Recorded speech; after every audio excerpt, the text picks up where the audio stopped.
2025-26ನೇ ಸಾಲಿನ ಸೀತಾರಾಮ್ ಜಿಂದಾಲ್ ಫೌಂಡೇಶನ್ ವಿದ್ಯಾರ್ಥಿ ವೇತನಕ್ಕೆ ಅರ್ಜಿಗಳನ್ನು ಸಲ್ಲಿಸಿದಂತಹ ಅನೇಕ ಜನ ವಿದ್ಯಾರ್ಥಿ ಮಿತ್ರರು ಕಮೆಂಟ್ಗಳನ್ನು ಮಾಡ್ತಾ ಇದ್ದೀರಿ.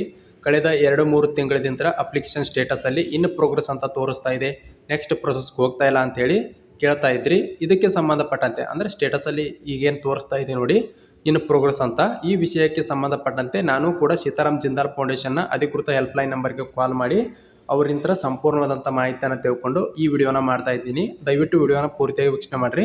ಮತ್ತು ಯಾರ್ದೆಲ್ಲ ಸ್ಟೇಟಸಲ್ಲಿ ಈ ರೀತಿ ತೋರಿಸ್ತಾ ಇದೆ ದಯವಿಟ್ಟು ಕಮೆಂಟ್ ಬಾಕ್ಸಲ್ಲಿ ಕಮೆಂಟ್ ಮಾಡಿರಿ. ಹಾಗೆ ಈ ವಿಡಿಯೋ ಇಷ್ಟ ಆಗಿತ್ತು ಅಂದರೆ ದಯವಿಟ್ಟು ಲೈಕ್ ಮಾಡಿರಿ. ಎಲ್ಲರಿಗೂ ಕೂಡ ಅನೇಕ ಜನ ವಿದ್ಯಾರ್ಥಿ ಮಿತ್ರರು ಈಗಾಗಲೇ ಆನ್ಲೈನ್ ಮೂಲಕ ಅರ್ಜಿಗಳನ್ನು ಸಲ್ಲಿಸಿ ಫಸ್ಟ್ ಸ್ಟೆಪ್ಪನ್ನು ವೆರಿಫಿಕೇಷನ್ ಮಾಡಿಕೊಂಡು ಸೆಕೆಂಡ್ ಸ್ಟೆಪ್ಪಲ್ಲಿ ಡಾಕ್ಯುಮೆಂಟ್ಗಳನ್ನು ಅಪ್ಲೋಡ್ ಮಾಡಿದ್ದೀರಿ. ಇನ್ನು ಥರ್ಡ್ ಸ್ಟೆಪ್ಪಲ್ಲಿ ಇನ್ ಪ್ರೋಗ್ರೆಸ್ ಅಂತ ಬರ್ತಾ ಇದೆ ಅಂತೇಳಿ ಕಮೆಂಟ್ಗಳನ್ನು ಮಾಡ್ತಾ ಇದ್ರಿ. ಈ ವಿಷಯಕ್ಕೆ ಸಂಬಂಧಪಟ್ಟಂತೆ ಅವರು ಹೇಳಿರುವಂಥ ಮಾಹಿತಿ ಏನಂದ್ರೆ, ಈ ವರ್ಷ ಅಂದರೆ 2025-26ನೇ ಸಾಲಿನಲ್ಲಿ ಆನ್ಲೈನ್ ಮೂಲಕ ಅರ್ಜಿಗಳನ್ನು ಸಲ್ಲಿಸಲು ಅವಕಾಶವನ್ನು ನೀಡಿರುವುದರಿಂದ ಈಗಾಗಲೇ ಸಾವಿರಾರು ಜನ ವಿದ್ಯಾರ್ಥಿ ಮಿತ್ರರು ವಿದ್ಯಾರ್ಥಿ ವೇತನದ ಪ್ರಯೋಜನವನ್ನು ಆಫ್ಲೈನ್ ಮೂಲಕ ಪಡೆದುಕೊಂಡಿದ್ದಾರೆ. ಅವರ ಅಪ್ಲಿಕೇಶನ್ ಪ್ರೊಸೆಸ್ ಕೂಡ ಆಫ್ಲೈನಲ್ಲಿ ನಡೀತಾ ಇದೆ. ಅದನ್ನೆಲ್ಲ ಆನ್ಲೈನ್ಗೆ ಕನ್ವರ್ಟ್ ಮಾಡ್ತಾ ಇದ್ದೀವಿ, ಸ್ವಲ್ಪ ಸಮಯ ತೆಗೆದುಕೊಳ್ಳುತ್ತದೆ ಅಂತ ಹೇಳಿದ್ದಾರೆ. ಈಗಾಗಲೇ ಯಾರೆಲ್ಲ ಅಪ್ಲಿಕೇಶನ್ಗಳನ್ನು ಹಾಕಿದ್ದಾರಾ ಆನ್ಲೈನ್ ಮೂಲಕ ಅಂಥವರ ಅಪ್ಲಿಕೇಶನ್ಗಳನ್ನು ಕೂಡ ವೆರಿಫಿಕೇಷನ್ ಮಾಡ್ತಾ ಇದ್ದೀವಿ. ಸುಮಾರು 5-6 ತಿಂಗಳವರೆಗೂ ಕೂಡ ಆ ವಿದ್ಯಾರ್ಥಿಗಳು ವೇಟ್ ಮಾಡಬೇಕಂತೇಳಿ ಅವರು ಮಾಹಿತಿಯನ್ನು ಕೊಟ್ಟಿದ್ದಾರೆ.